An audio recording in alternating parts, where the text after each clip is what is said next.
Hello, welcome to Teaching Artistry with Courtney J. Body. That's me. This is a podcast that celebrates artists and advocates for community engagement. And I've been home for many, many months now and looking to connect. And so we've launched this video series of the podcast in partnership with Creative Generation.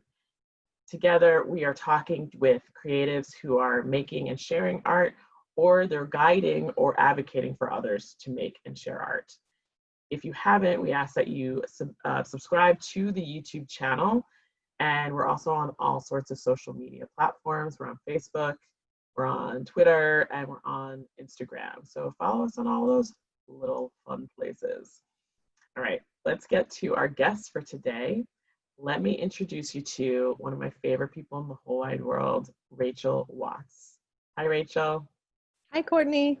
How you doing? I'm doing okay. I'm so happy that you're here with us. You and I are swim buddies. Yes. We haven't had that chance. You introduced me to that gym. I'm so grateful.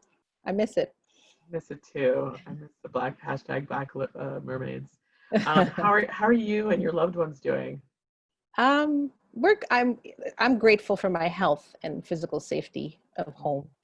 I'm with a partner who knows how important it is for me to be me. So that's kind of good because, in this quarantine life, it might be a little hard if you're stuck with somebody that's, difficult to do it.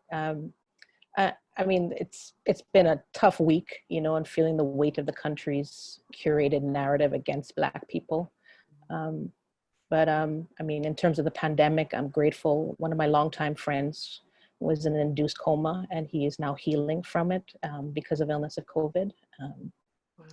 And, in preparation for this, I woke up this morning really wanting to talk to my parents. My mother recently passed, is a white woman from Warren, Pennsylvania, and she married this Black man from Trinidad, and they conceived and had me in Africa. And so I really just wanted to hear what they're thinking about everything. And I messaged my brothers and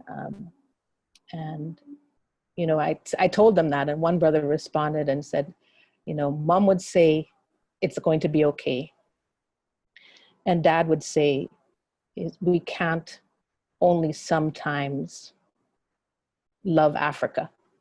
And in the context of today, I think it would be, can't only sometimes love Blackness, because he would say it in the context of, in Trinidad, we'd have emancipation and everyone would get pro-Africa and pro-Black during that time frame, but not through the rest of the year. I guess kind of like Black History Month. And he said, we can't only sometimes. So it's a question of, with all that's happening, how do we sustain the work that needs to be done? Yeah. So that's a lot of things that I've been thinking about. That is a lot. We do share a lot in common, and also I'm always learning from you. But the loss of parents it does weigh heavy, and they are ever present. But in this moment, very much so. Mm-hmm. And I find myself talking to them a lot. Yeah. Let's talk about your role in arts and arts education. Okay. So let's see. I'm a trained dancer in modern and West African dance and visual art. I went to college to actually study visual art. I fell in love with arts education at the Studio Museum in Harlem, where I worked in the education department as an intern initially. And I really helped people, in giving tours to young people and to adults, helping them make their own meaning of the work. Sometimes they'd look at a piece and be like, I don't know what's going on. And just asking questions and seeing the light happen as they begin to make meaning. I consider my art now, because I work in arts education. I'm the director of teen programs and DEI initiatives at Arts Connections. I feel my work now is about facilitation, that my art is facilitation. Though I continue to be a lover of dance and visual arts, and I miss it terribly in terms of experiencing it in the company of others. And I'm right now also a board member for the New York City Arts and Education Roundtable, where I co-chair the advocacy committee. So we've been busy. Yes, you have been, and I've had your colleagues on the roundtable on this show who are Yes, also friends. yes. And I, I have many people on lists for many different reasons, and for possible guest lists. You were already on the list, but what the catalyst for me to be like, oh, I need to like pull, get going on asking, was the fact that you, as a representative of the advocacy committee of the Mm. roundtable, spoke at like, what was that, the fourth and 4.5 hour moment within Yeah, a 9 or 10 hour session of yeah, testimony to city council about yeah, arts education.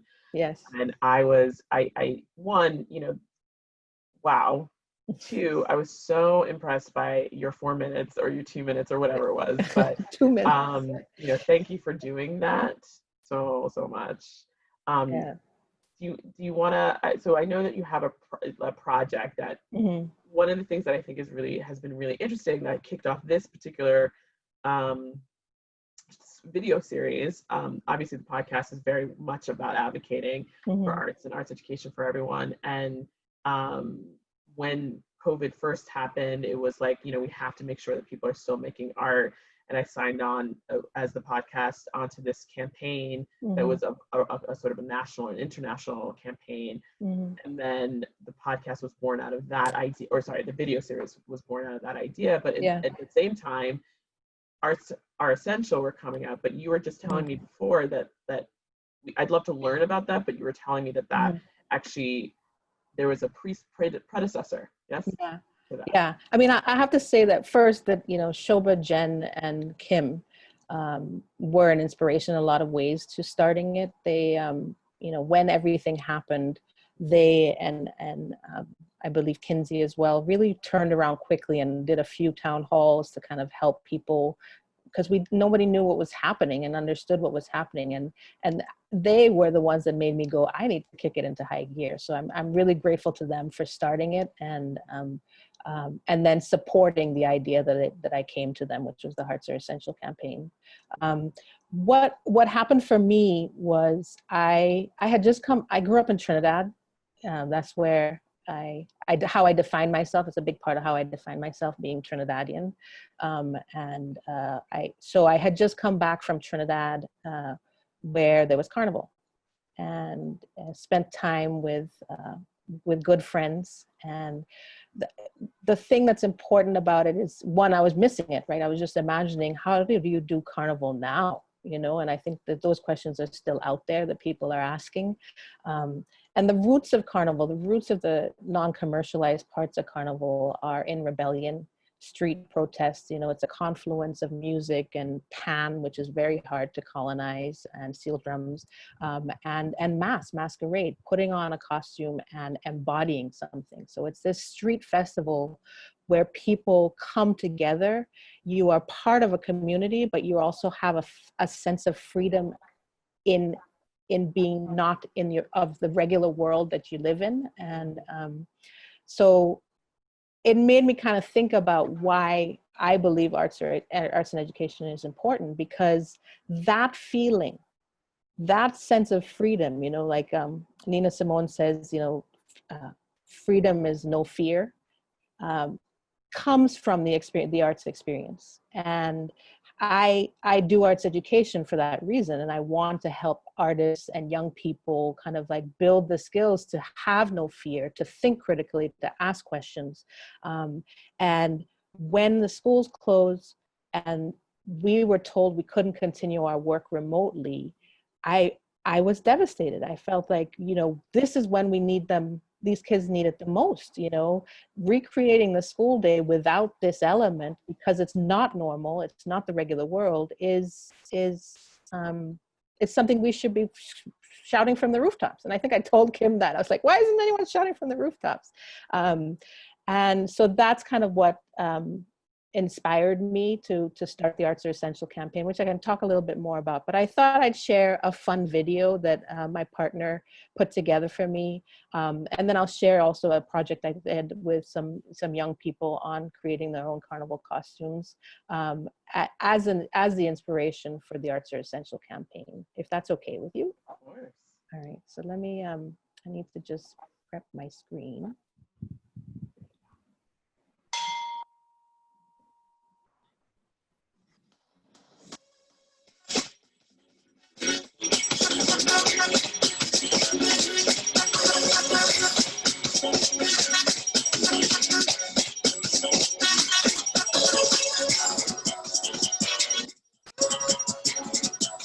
So beautiful.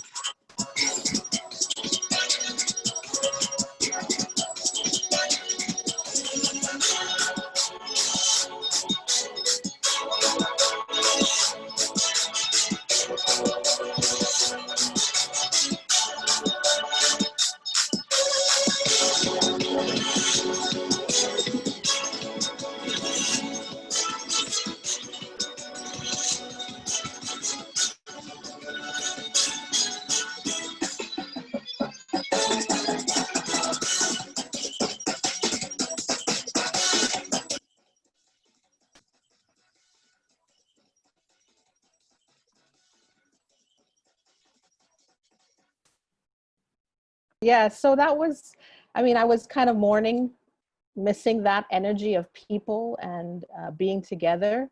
I'm sorry the volume was low because the music is really good. Could you hear any of it? We heard a little, but Okay. yeah. I turned it down because I thought you said it was too loud. Oh no, I was saying, can you pause it because to turn the volume off? Oh, okay, yeah. Well, we could play it again. I'll try to volume up later. Yeah, maybe we'll do it on the way out. Yeah, that's a good idea. Yeah, Yeah. yeah. Because in my headphones it was super loud, so maybe I'll take I off the see. headphones. Well, just make sure. Actually, that might have been what the issue was. Is that if you take your headphones out, so we could hear it on the speakers. Okay. That might have been okay. Okay, we'll do it again. The fun times of Zoom. Yeah. Yeah. The realizations of it all, the technology of it all. Yeah. And so, and I had done a project with young people at a time a few years ago where I wanted to work directly with young people. I hadn't done that in a while. I used to run a youth center in California, and the youth center was mostly staffed by young people. So it was a really kind of special place. Cool. And I missed that energy of kind of like the entrepreneurship of working with young people as they learn jobs and build their own jobs. And so the Tika project, which is the hashtags were at the end of that video for not the hashtags, but the handle, my Twitter and Instagram handle were there, but it's Tika project. I wanted to work directly with young people and also in a community, so not connected to an institution. So I worked at Arts East New York. An amazing woman named Catherine Green started this organization called Arts East New York in East New York. And I was able to get, eventually it was about 14 young people who were part of the project, and they brought a few friends with them on the day that we presented at Labor Day Parade. But the idea was to help them learn about the roots of Carnival and that celebratory protest component of Carnival. We went to exhibitions, we had a dance class, and then we started to design our own costume, our own band based on specific elements of things that were important to them. So I'm just gonna share a few pictures from that. Let me see if I can share my screen on this one too. So the work that they did, that they created, was a band called Unity, and it was kind of a play on Queen Latifah, UNITY, UNITY. And there were 4 sections that they put together. So this is just an image of them working, and one of the trips was to an artist studio and this is one of the first sections that they created, and it was about recognizing the beauty and royalty of our ancestors that they were trying to design costumes around. And that was one section. It was called Regality. So all the sections were kind of a play on unity, regality. This section was the one that I felt was really strong. And it was based on the idea of targeting Black people for violence and cultural appropriation for the purpose of financial gain. So, you know, the enslavement of Africans for the purpose of financial gain, the violence against Africans, and then right through to now. And I just wanted to pause with this image of this young man wearing his costume, just because it just feels so relevant to today as well. And young people know it, you know, and young people feel it, and young people are victims of this violence.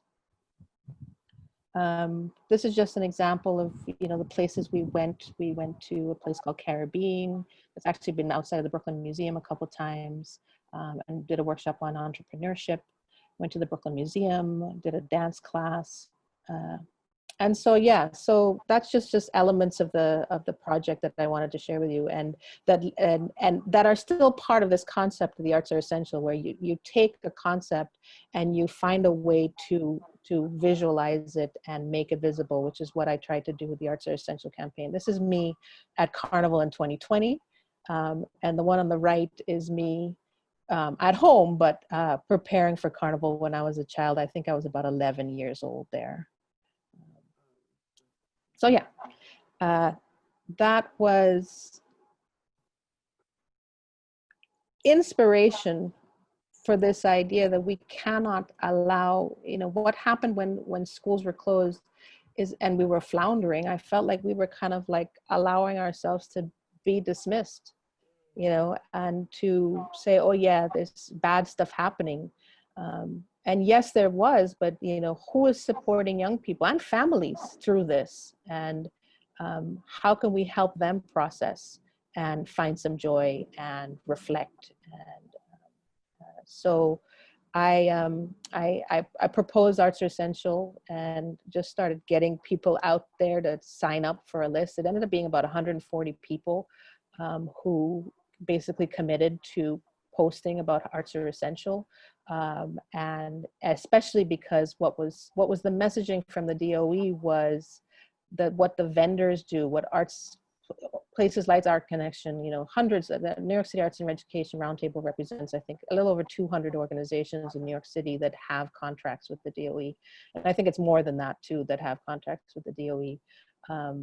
And we were essentially told that remote learning will continue, but non-essential vendors, you know, so us and the people that provide staples for the school would not continue.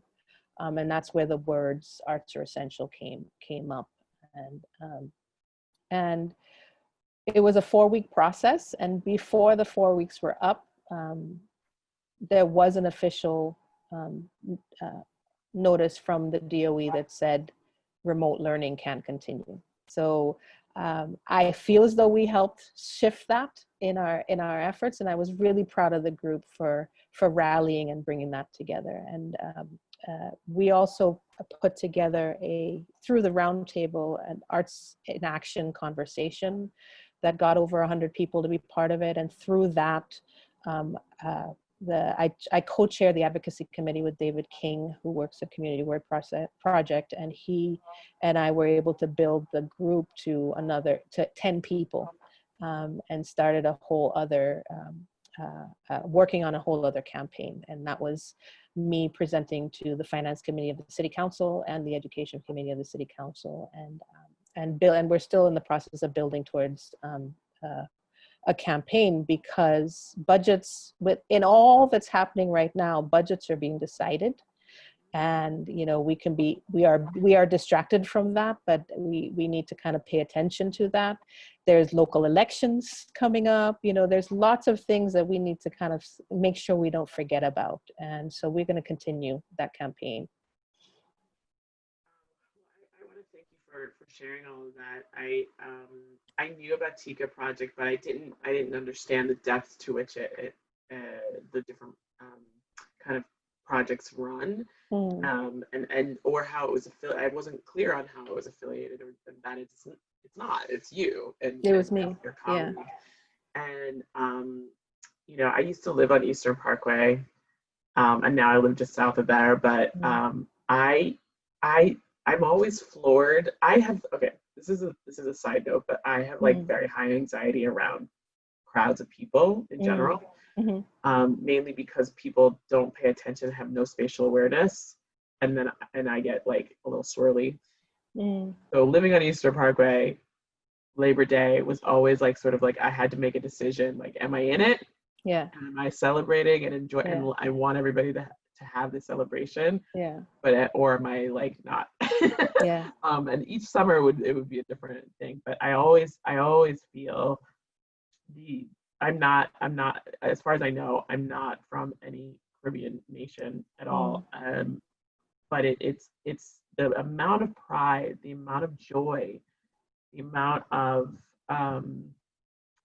care that people take to put those costume pieces together, Yeah. or to celebrate, or to share their culture has always been really exciting to me, and something that I sometimes feel I miss a little bit, because I don't have like a flag except for Yeah. the American flag to. Yeah. Does that make sense? Yeah. So Yeah.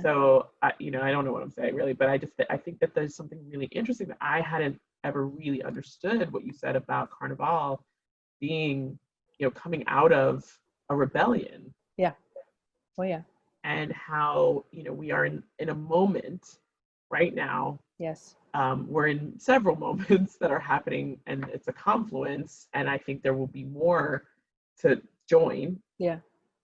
Of, a pandemic that's really broken down and stripped away some of the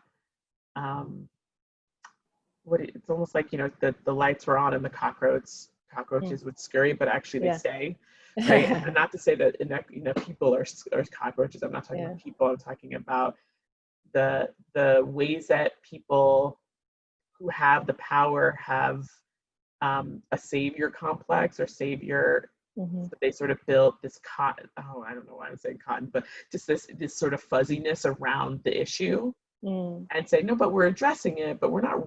But are we? Yeah. Is it being addressed? And in a moment like this, it's clear that even when you think you are doing enough, it's not. Yeah. And it's actually indicative of something larger. Yeah. And then you add into the fact that there are Black bodies who people see as that don't matter. That happens with our young people, thinking more specifically about our field, right? And that these Black kids, these brown kids, there's this well, we're shoring these things up, but it's still from this place that is of power, as opposed to of the community. Yeah. And I don't know if I ever thought of. I'm still formulating that idea, I think, but. And that's the kind of, where I want to go into how we reassess arts education. Yeah. But I just want to go back to the Labor Day parade, because those are Black people. Yeah. And the difference in the vibe of that parade compared to Trinidad, right? The first time I went to the Labor Day parade, I saw snipers on the top of rooftops, police snipers. And I was like, this is not the same.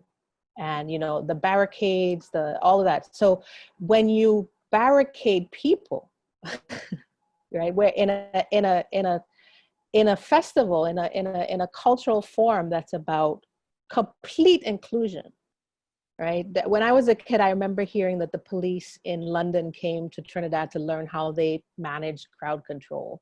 And the way they manage crowd control is being there if anyone needs them. Right. Imagine that. And so the difference in the energy when you are caged, right? When you are being controlled, is completely different. And then in Carnival in Trinidad, the idea of being in a crowd, people are so aware of, as drunk as they may be, as part of that, there's an awareness that we are here together, right? So you bump into someone, you get it, you're like, oh, sorry, it's a completely different energy. And that comes a little bit from that kind of like what you're saying, this kind of like, okay, it's happening. They're doing their thing. We got to make sure we control it. We'll let them do it. Right. And so it's a big difference. It's a big difference. I have never I've heard stories. So I dated somebody for a very long time who's Haitian. And you know, I lived on that on Eastern Parkway while dating him, and it grew up in Brooklyn. He grew up in Brooklyn, and he would tell me these stories. And, you know, you hear them, but then I didn't grow up in Brooklyn. You know, like there's just something like if you don't live that experience, it's so hard to really get underneath that for yourself. Yeah. As somebody, it's not like you don't believe it's true. You see, of course it's true. Yeah. But can I feel it? But he told me a story of, like, we were exactly the same age, so he would come to the parade when he was a kid, and you know, guns would somebody shot, you know, the gun went off, and there he remembers his mom like grabbing his hand and running, and like, but that idea of like what like let's unpack that for a second. Right. Yeah. Because what you just said about the idea of the carnival being about freedom, liberation, like true freedom means that there are no barricades. Yeah. And yet in America, we are very used to any parade. Yeah. There is a barricade that comes up. They barricade for New Year's Eve. There are barricades up there right now. I just saw, you know. Yeah. And it's like you sort of find a way to say, well, it's to help with the flow, or you start to make excuses for it. Yeah. Yeah, but there aren't snipers at the St. Patrick's Day parade. Well, yeah. Yeah. And the way carnival has been commercialized in Trinidad, it doesn't have the same. There is segregation. There are, you know, ropes that people are using. So it's, you know, we have begun to perpetuate similar things, but it's just about the root, where the roots of it came from, and trying again to bring that back, which is what I was trying to do with the teens as well. Right. Mm-hmm. So how in this moment, as a wrap up, how in this moment can those artists who, you know, are mostly what we've been discussing here on this show has been about advocating for artists as well, and how do we engage artists, or how can they be engaged in re-examining, reimagining, rebuilding in a post-pandemic, I don't want to say, I'm not going to say post-racial, but in a like a different, let's change the paradigm, right? And how can artists be a part of that abolitionist work? Right. Well, first of all, we have to let them be a part of that. A quote I've been sitting with this week is from Toni Morrison. She wrote, "This is precisely the time when artists go to work. There's no time for despair, no place for self-pity, no need for silence, no room for fear. We speak, we write, we do language. That is how civilizations heal." And I can't remember if I mentioned before while we were talking or before, but just wanting to go to, you know, I was supposed to start my PhD last year, and I'm hoping to start it this year. And I, you know, while I was furloughed, I'm actually back at work, but while I was furloughed, I found a presentation by a good friend of mine by the name of Megan Bang. And she is a professor in the education department at Northwestern University. She's vice president at Spencer Foundation, where they fund education research. And she was sharing a project with a few colleagues. And one of their research questions, she looks at decolonizing and using indigenous ways of being and ways of making meaning, and as a way to kind of like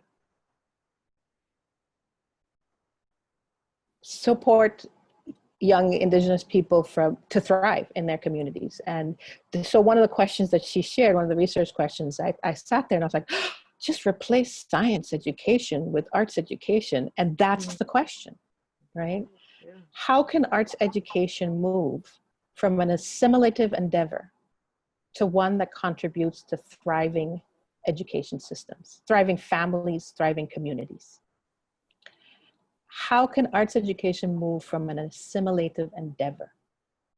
Having been in the field for a while and watching the field be defined, be institutionalized, where the funding comes from, what the funding is defined as what we should be doing, from my perspective, has limited the actual opportunities for young people to be creative, critical, imaginative, and think independently. And I think we need that. This is a time when we need to help them build those muscles. Because if they're not thinking independently, if they're not thinking creatively, they're not going to be part of the solution. Just like generations before. So it's the idea of analyzing arts education and dismantling how it's been assimilated into the education system. And that's the work I want to do. And that's the work I think artists should be allowed to do. I want to do that work with you. I definitely need to learn because I'm, as you know, very good at navigating so many white spaces without even realizing it. And so I want to be a part of making real impactful change, and that question is major to me. Would you mind like sending that to me so I can Sure. and actually engage it may be something. Conversation? Yeah, I mean, I stole it from Megan, who is amazing. I'm grateful that she's there to kind of push my thoughts, and but it's definitely where I want to go with my research as well. And yeah, I'll share it with you. So we're gonna close out. I'm gonna do my little outro, and if you can get ready, make sure. Should I play the video? Yeah, I'm gonna tell you when. Okay. So I want to thank Rachel again for being an amazing guest. I want to thank you all for watching, and yeah, if you haven't already, we are also a real podcast with real audio sound platforms. So you can find us, subscribe to us on SoundCloud or Apple Podcasts or wherever you find your podcasts. And yeah, remember to keep making art.